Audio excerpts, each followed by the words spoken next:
Assalamualaikum warahmatullahi wabarakatuh. Salam guru penggerak, tetap semangat.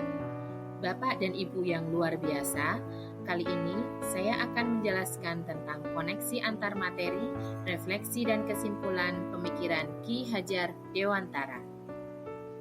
Sebelum mempelajari konsep pemikiran Ki Hajar Dewantara, dalam pembelajaran di kelas, saya masih kesulitan untuk mendesain pembelajaran yang berpusat kepada siswa. Masih sering memberikan materi untuk menuntaskan sesuai target tanpa memperhatikan perasaan siswa, kemampuan, dan bakatnya.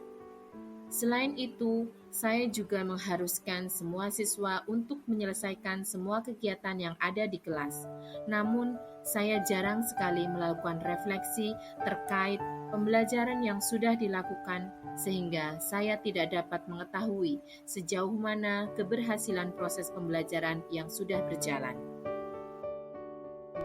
Sebelum saya mempelajari konsep pemikiran Ki Hajar Dewantara, dalam pembelajaran di kelas, saya masih memikirkan bahwa hasil akhir adalah segalanya tanpa melihat proses siswa dalam belajar. Kurangnya kedekatan secara emosional dengan siswa sehingga penanaman karakter kurang terbangun dengan baik. Juga dalam pengkondisian di kelas, saya masih menggunakan ancaman untuk membuat siswa disiplin dan bertanggung jawab dalam kegiatan belajar. Saya mengambil garis besar tentang konsep pemikiran Ki Hajar Dewantara, yaitu yang pertama, pendidikan adalah menuntun segala kodrat anak. Kemudian pendidikan anak sesuai dengan kodrat alam dan kodrat zaman, dan pendidikan adalah memerdekakan.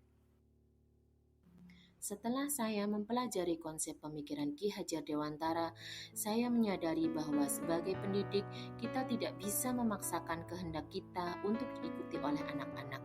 Memberikan materi kepada siswa tanpa memperhatikan bakat dan kemampuan siswa dapat membuat anak tertekan dalam belajar.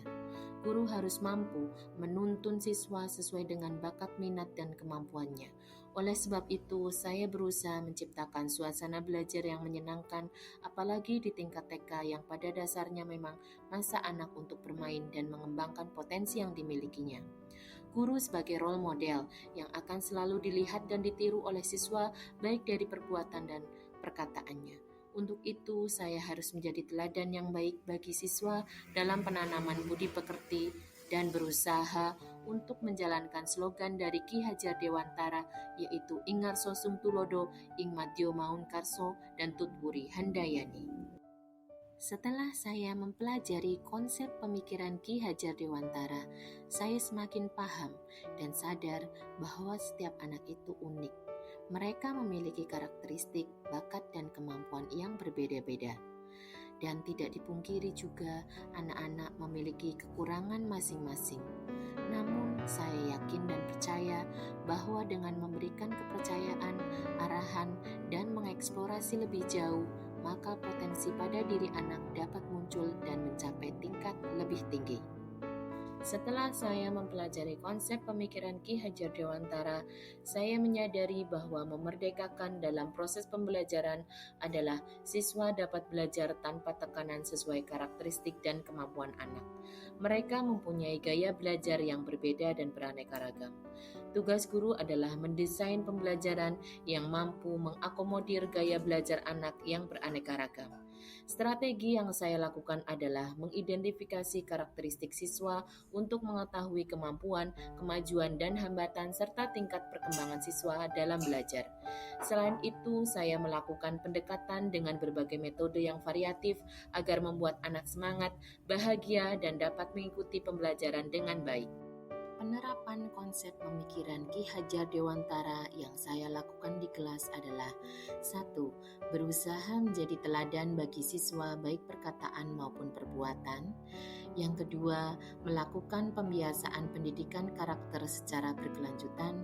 Yang ketiga, merancang pembelajaran yang berpusat pada siswa dengan kegiatan yang menyenangkan. Yang keempat, melakukan pendekatan emosional kepada siswa dengan saling berbagi cerita dan memotivasi anak. Yang kelima yaitu mengenali karakter dan latar belakang siswa dengan menjalin komunikasi yang baik dengan orang tua. Dan yang keenam, yaitu memfasilitasi siswa dalam mengembangkan potensi dan kreativitas sesuai dengan bakat dan minat. Demikian Bapak Ibu, mari terus bergerak untuk mewujudkan profil pelajar Pancasila. Wassalamualaikum warahmatullahi wabarakatuh.